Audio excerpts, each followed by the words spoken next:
School of excellence YouTube চ্যানেলে তোমাদের সকলকে স্বাগত। ঠিক যেমনটা কথা দিয়েছিলাম, তোমাদের ফিজিক্স ক্লাস আমি নেব, তো সেই প্রতীক্ষার আজকে অবসান ঘটল। তোমাদের ফার্স্ট চ্যাপ্টার ক্লাস 11-এর ভৌত জগৎ ও পরিমাপ নিয়ে আজকে আমরা আলোচনা করব। দেখো, ক্লাস 11-এর আমরা থিওরি এক্সাম হবে 30 মার্কসের, থিওরি এক্সাম হবে 70 মার্কসের, আর প্র্যাকটিক্যাল হবে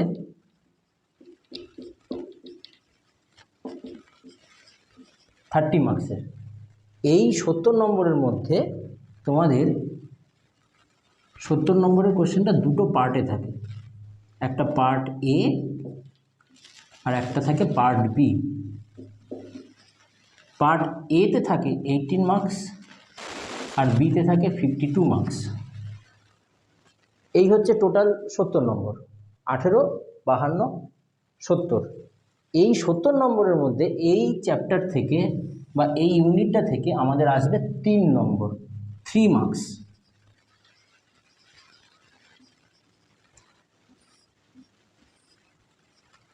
তাহলে এই 3 নম্বর যদি পেতে হয়, আমার ক্লাসগুলো তোমরা পরপর ফলো করো, অবশ্যই তোমরা এই 3-এ 3 স্কোর করতে পারবে। আর একটা ইম্পর্টেন্স হচ্ছে কি, এই আমরা যে কম্পিটিটিভ এক্সামগুলো দেব, নিট বা জেইই, জয়েন্ট এন্ট্রান্স এক্সামিনেশন, এতে কিন্তু প্রত্যেকবার একটা তো অবশ্যই থাকবে, কোনো কোনো বার হয়েছে দুটো প্রশ্নও থাকে। তাহলে তুমি নিট বা জেইইতে 4 বা 8 নম্বর পেতে পারো, কারণ প্রতিটা প্রশ্নে ওখানে 4 নম্বর করে থাকে। তাহলে আজকে আমরা শুরু করব ভৌত জগৎ ও পরিমাণ, physical world and measurement. Class 9 পড়ার সময় তোমরা এই চ্যাপ্টারেরই খুব অল্প কিছু অংশ জেনেছো, আমরা এখন সেটার আরেকটু বড়োভাবে বা ব্রডলি আমরা এটা দেখব।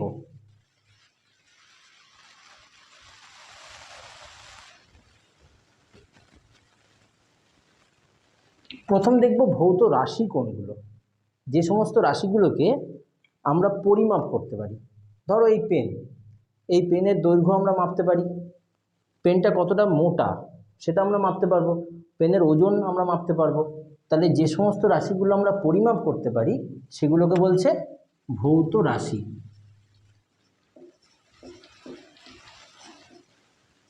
আর ইংলিশে বলে ফিজিক্যাল কোয়ান্টিটি।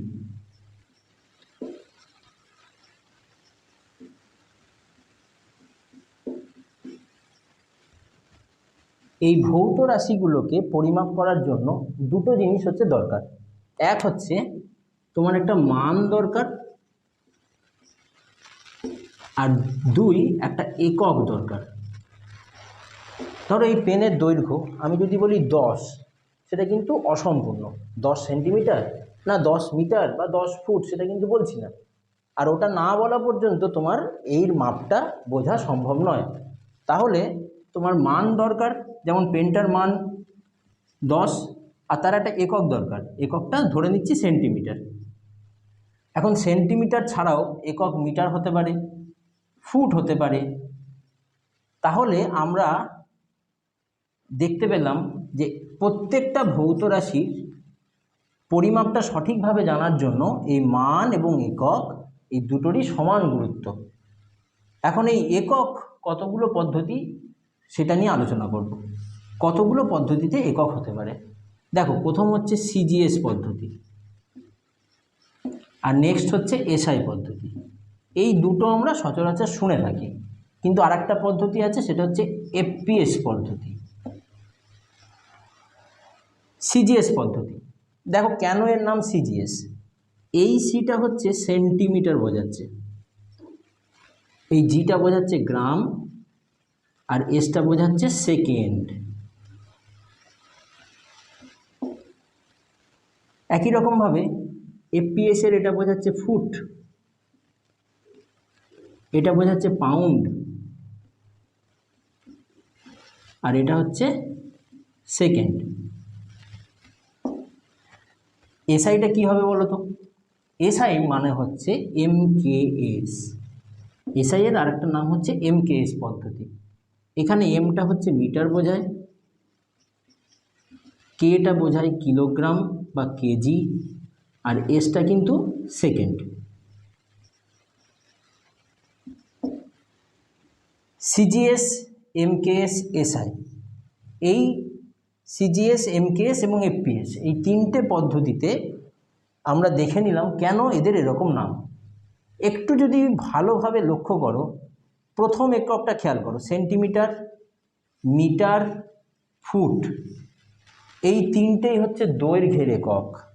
তাহলে প্রথমটা হচ্ছে দৈর্ঘ্য, যার একক দিয়ে এদের প্রথম নামকরণটা শুরু হয়েছে। তারপর দেখো এটা হচ্ছে মিডিলটা দেখছি, G for gram, K for kilogram and P for pound. তাহলে পরেরটা হচ্ছে ভরের একক, আর লাস্টেরটা সময়ের একক, যেটা কিন্তু দেখো তিনটে পদ্ধতিতেই এক। আমরা বলি না ভদ্রলোকের এক কথা, তাহলে সেকেন্ড কিন্তু দেখো সবচেয়ে ভদ্রলোক, সব পদ্ধতিতেই তাদের এককগুলো একই, সেকেন্ড সেকেন্ড সেকেন্ড। তাহলে দৈর্ঘ্য, ভর আর সময়। তাহলে এই তিনটে ধরেই কেন করলো, বাকিগুলো কেন ধরলো না? এটা একটু ভাবি এবার, বাকিগুলো কেন ধরলো না, শুধু দৈর্ঘ্য, ভর আর সময় ধরলো? কারণ এই তিনটেকে বলা হয় প্রাথমিক রাশি। তাহলে আমি আরেকবার করে বলে দিই তোমাদের, প্রাথমিক রাশি কোনগুলো আর লব্ধ রাশি কোনগুলো।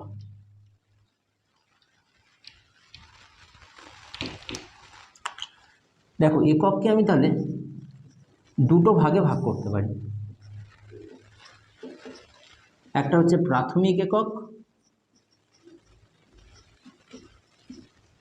আর একটা হচ্ছে লব্ধ একক।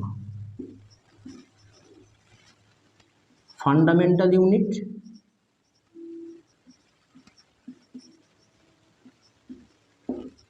And derived unit.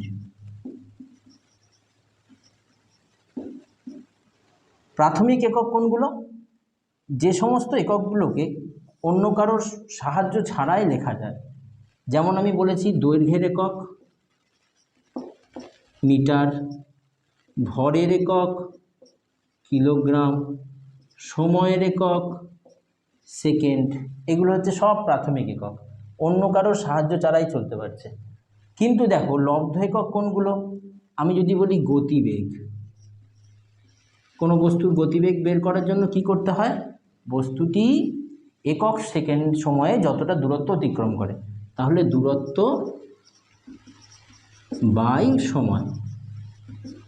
দূরত্বের একক আমরা বলতে পারি মিটার, সময়ের একক সেকেন্ড, তাহলে গতিবেগের একক হয়ে গেল মিটার পার সেকেন্ড।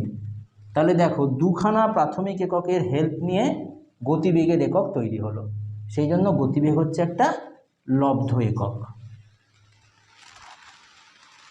এই তিনটে প্রাথমিক একক ছাড়াও আরও চারটে প্রাথমিক একক আমাদের পরবর্তীকালে অ্যাড হয়। কোনগুলো?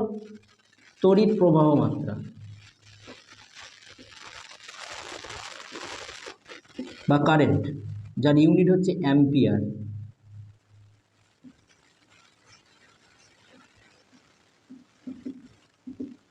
উষ্ণতা টেম্পারেচার, ইউনিট হচ্ছে কেলভিন। পদার্থের পরিমাণ, সেটার ইউনিট হচ্ছে মোল। আর দীপন প্রাবল্য, ইউনিট হচ্ছে ক্যান্ডেলা। এই মোট 7টা হচ্ছে আমাদের প্রাথমিক একক বা মূল একক, আর বাকি এদের নিয়ে প্রায় 800-900 ডিরাইভড ইউনিট বা লব্ধ একক আছে, সেগুলোর কোনো শেষ নেই, সমস্তগুলোই প্রাথমিক এককের হেল্প নিয়ে তৈরি। দেখো এবার আমরা জানবো এককের প্রতীক লেখার যে কিছু কিছু নিয়ম আছে সেগুলো। প্রথম হচ্ছে দেখো, ধরো মিটার, মিটারের যখন আমরা লিখছি, ধরো 1 মিটার যখন লিখবো তখন স্মল m লিখতে হবে, 1 মিটার। কিন্তু দেখো যদি আমরা নিউটন লিখি, নিউটন হচ্ছে বলের একক, তাহলে যদি 5 নিউটন বল বোঝায় তাহলে আমরা কিন্তু লিখি 5 নিউটন। একটা জিনিস খেয়াল করো, এর ক্ষেত্রে লিখলাম স্মল লেটারে, এর ক্ষেত্রে লিখলাম ক্যাপিটাল লেটারে। এটা কেন না, এটা একজন বিজ্ঞানীর নামে তৈরি, সেই জন্য আমরা ক্যাপিটাল লেটার ইউজ করব। যদি চাপের একক আমরা লিখি, চাপের একক আমরা জানি পাস্কাল, বিজ্ঞানী ছিলেন, তো P A, capital P small A. Second, আর একটা সবাই ভুল করে, সময়ের একক তো সেকেন্ড, সেকেন্ড কিন্তু এস লিখবো, কখনোই এস ই সি লিখবো না, কখনোই এসিসি লিখবো না, সেকেন্ড মানে এস। আবার ধরো ধরো 2 কেজি 3 কেজি 5 কেজি, ধরো 150 কেজি, কখনোই কেজি এস লিখবো না, কেজিস না, 150 কেজিস কখনো না, 150 কেজি। এই ছোট ছোট জিনিসগুলো আমাদের একটু মাথায় রাখতে হবে।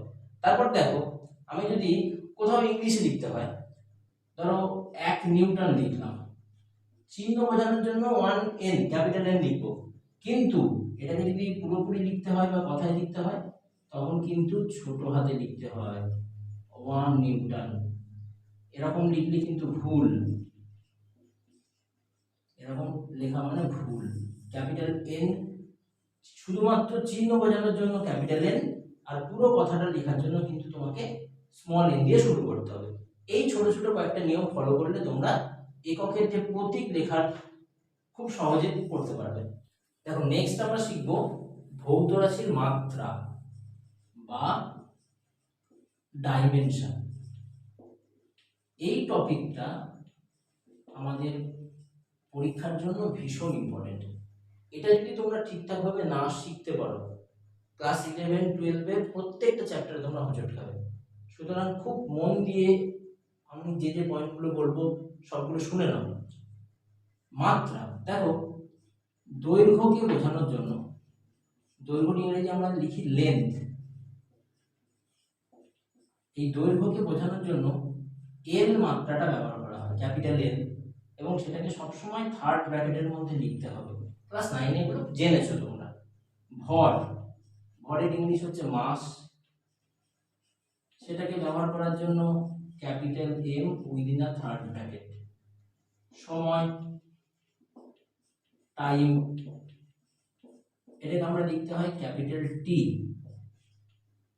এগুলো দেখো সবগুলোই আমাদের মৌলিক একক, তাদের মাত্রাগুলো আমরা লিখলাম। দৈর্ঘ্যের মাত্রা এল, ভরের মাত্রা ক্যাপিটাল এম, সময়ের মাত্রা ক্যাপিটাল টি।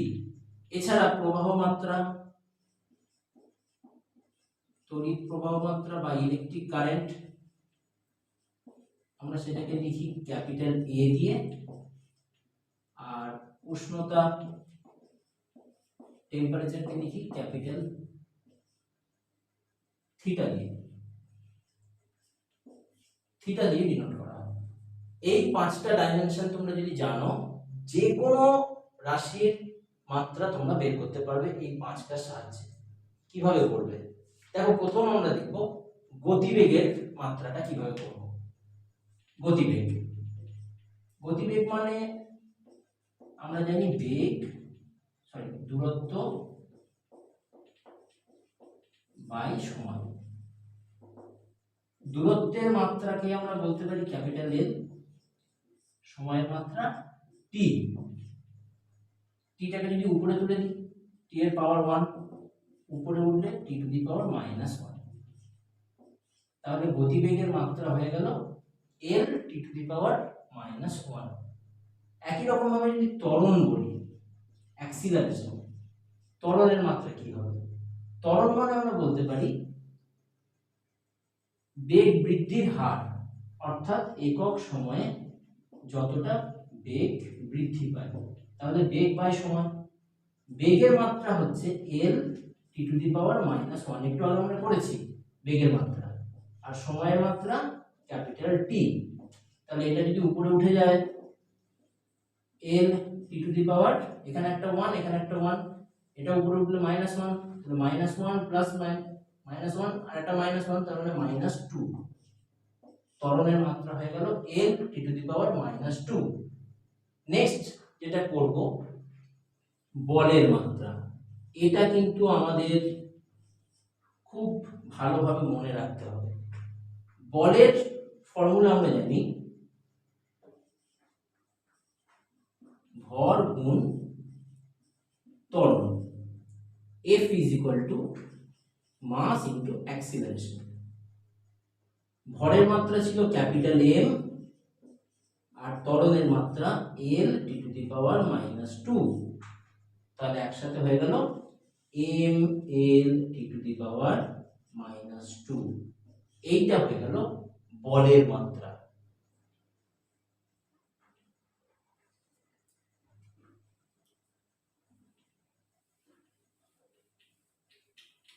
এবার বলের মাত্রার সাহায্য নিয়ে আমরা আরো কিছু কিছু মাত্রা বের করব। দেখো, প্রথম হচ্ছে চাপ। চাপ মানে আমরা জানি একক ক্ষেত্রফলে প্রযুক্ত বল।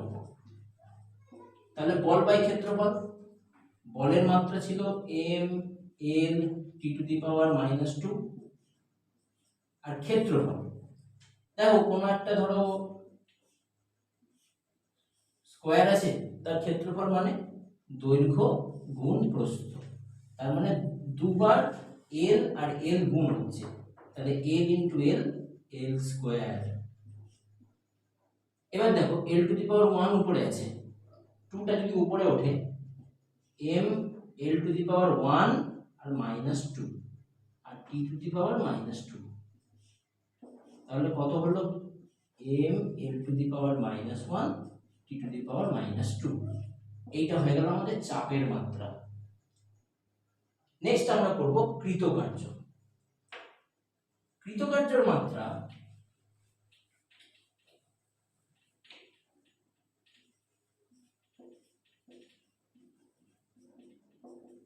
কৃতকার্যের ফর্মুলা আমরা জানি বল গুণ সরণ,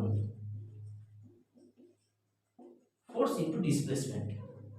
বলের মাত্রা আমরা দেখেছি M L T to the power -2, আর তার সঙ্গে সরণের মাত্রা, সরণ মানে কোন বস্তুর প্রাথমিক অবস্থান আর অন্তিম অবস্থান, এই দুটোর মধ্যে ন্যূনতম যে দূরত্ব, সবচেয়ে কম যে ডিস্টেন্স, সেটাকে বলে সরণ। তাহলে সরণের মাত্রা নিশ্চয়ই এল হবে, কারণ এটা একটা দৈর্ঘ্য বোঝাচ্ছে, তাহলে হবে M L square T to the power -2। এইটা হলো কৃতকার্যের একক। আর একটা জিনিস যেটা আমি তোমাদের বারবার বলবো, খুব ভালো করে বুঝে নাও, কৃতকার্যের যা মাত্রা আর শক্তির মাত্রা একই। কৃতকার্য আর শক্তি দুটোর মাত্রা সমান, এবং মাত্রাটা কত, M L square T to the power -2। দেখো পরীক্ষার সময় কিরকম চালাকি করে, পরীক্ষার সময় প্রশ্নে আসবে স্থিতিশক্তির মাত্রা দেখো। এখন স্থিতিশক্তিও তো এক প্রকার শক্তি, আর শক্তি মানেই কৃতকার্য, আর কৃতকার্য মানে বল গুণ সরণ। তাহলে দেখো তুমি সহজেই এটাকে লিখতে পারবে, মনে না থাকলেও তোমরা এইভাবে করে নিতে পারবে। তাহলে স্থিতিশক্তির মাত্রাও কিন্তু M L square T to the power -2 হবে। এরকম অজস্র রাশি আছে, তার মাত্রা তোমাদের জানতে হবে। আস্তে আস্তে আমরা যখন ক্লাস 11 এর পরের দিকে চ্যাপ্টারে যাব, আমাদের সান্দ্রতা আছে, আমাদের সারফেস টেনশন আছে, সবগুলোর মাত্রা আমাদের জানতে হবে। ক্লাস 9 এ তোমরা সারফেস টেনশন পড়েছিলে, সারফেস টেনশন বা পৃষ্ঠ টান, সেটার মাত্রা কি হবে, এটার মাত্রাটা একটু দেখে নাও। পৃষ্ঠ টান কি বলেছিল, একটা তরলের যেটা উপরের তল, একদম উপরের যে তলটা, সেটা একটা টান টান পর্দার মতো কাজ করে। এই কারণে কি হয়, জলের উপর দিয়ে পোকামাকড় হেঁটে যেতে পারে, কিছু কিছু পোকামাকড় দেখবে হেঁটে যেতে পারে। তাহলে এই যে টান টান পর্দার মতো কাজ করছে, এখানে যদি আমি একটা রেখা কল্পনা করে নিই, এই রেখার উপর লম্বভাবে বল কাজ করে, প্রতি একক দৈর্ঘ্যে যে বল কাজ করে সেইটাকেই বলা হচ্ছে পৃষ্ঠটান। তাহলে পৃষ্ঠটান মানে আমরা লিখতে পারি প্রতি একক দৈর্ঘ্যে প্রযুক্ত বল। এবার দেখো আমরা খুব সহজেই কিন্তু মাত্রা বের করতে পারবো, কারণ আমরা বলের মাত্রা জানি M L T to the power -2 বলের মাত্রা। আর দৈর্ঘ্যের মাত্রা এল। তাহলে দেখো উপরের একটা এল আর নিচের এলটা যদি কেটে যায়, ক্যান্সেল হয়ে যায়, তাহলে পড়ে থাকবে m t⁻²। তাহলে এটা হচ্ছে পৃষ্ঠটানের মাত্রা। তার মানে কি, পৃষ্ঠটান, এটা পৃষ্ঠটানের মাত্রা জানতে গেলে তোমাকে এই সম্পর্কটা কিন্তু জানতে হবে, প্রতি একক দৈর্ঘ্যে প্রযুক্ত বল। এই সম্পর্কটা জেনে তবে আমরা পৃষ্ঠটানের মাত্রাটা বের করতে পারবো।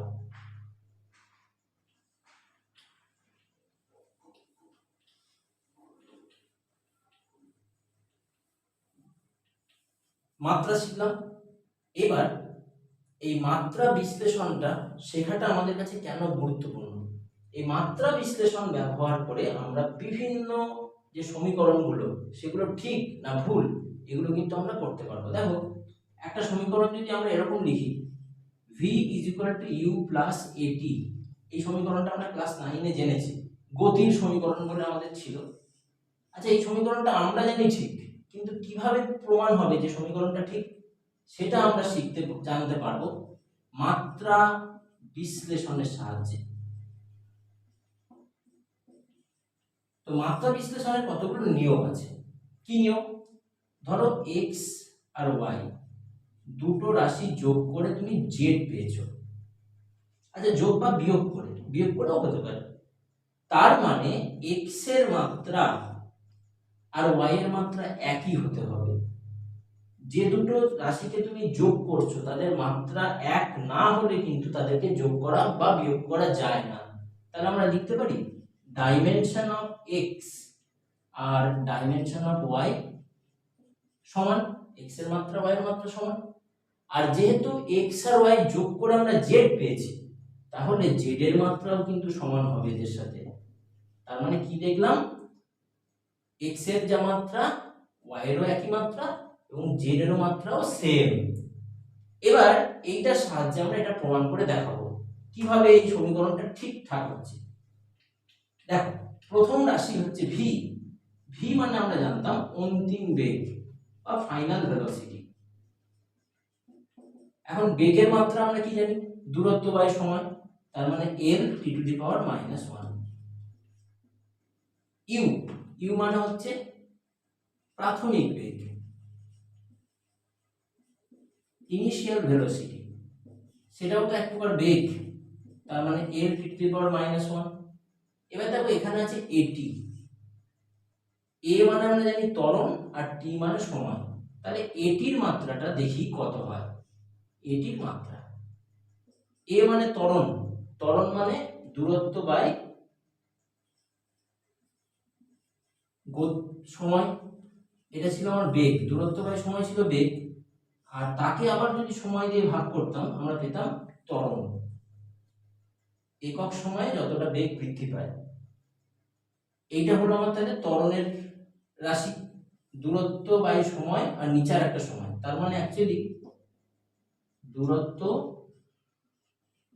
বাই সময় স্কয়ার, আর তার সাথে গুণ হচ্ছে দেখো এই টিটা, সময়টা। তাহলে আমরা লিখতে পারি ত্বরণের মাত্রা লিখতে পারি l t⁻⁻2, আর তার সঙ্গে সময়ের মাত্রা t গুণ করি, পাওয়ার হলো গুণের সময় যোগ হয়, তাহলে l t⁻⁻2 + 1, তার মানে হয়ে গেল l t⁻⁻1। খেয়াল করে দেখো v এর মাত্রা যা ছিল u এরও একই বেরিয়েছিল, আর এটিরও মাত্রাও কিন্তু একই বেরোলো। এর থেকে আমরা বলতে পারি এই সমীকরণটা আমাদের ঠিক সমীকরণ। এরকম যদি আরেকটা সমীকরণ তোমাদের দেখায়, s = ut + ½ at²। এবার তোমরা নিজেরাই বলতে পারবে যে যেহেতু ut আর ½ at² এই দুটো যোগ করছি, তাহলে ut এর মাত্রা আর এই ½ at² এর মাত্রা একই হবে এবং এটার মাত্রা নিশ্চয়ই s এর সাথে সমান হবে।